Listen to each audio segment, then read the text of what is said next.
Praise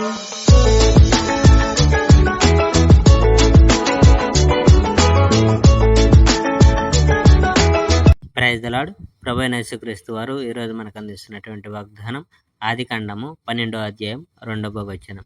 నీవు ఆశీర్వాదముగా నుందువు. దేవుడు అబ్రహామును పిలుచుట. అబ్రహాముతో యెహోవా ఇలా అన్నాడు, నీ దేశాన్ని నీ ప్రజలను విడిచిపెట్టు, నీ తండ్రి కుటుంబాన్ని విడిచిపెట్టి నేను నీకు చూపించిన దేశానికి వెళ్ళు.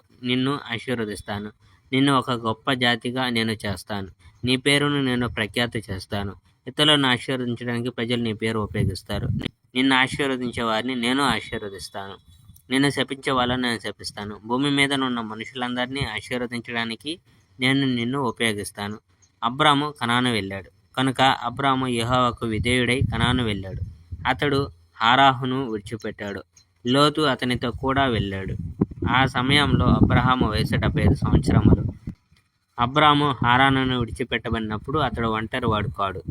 తన భార్య శారాయిని, తమ్ముని కుమారుడు లోతును, హారానులో వారికి కలిగిన సమస్తాన్ని అబ్రాము తనతో తీసుకువెళ్ళాడు.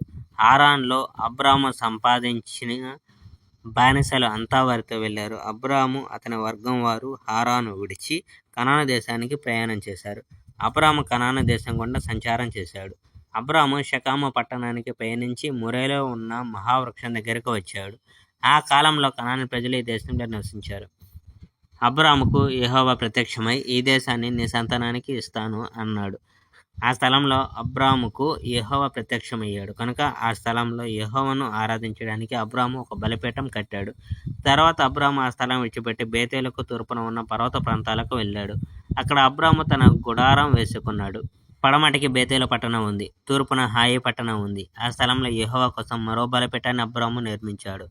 అక్కడ అబ్రాము యెహోవాను ఆరాధించాడు. ఆ తర్వాత అబ్రాము మరలా ప్రయాణం మొదలుపెట్టాడు.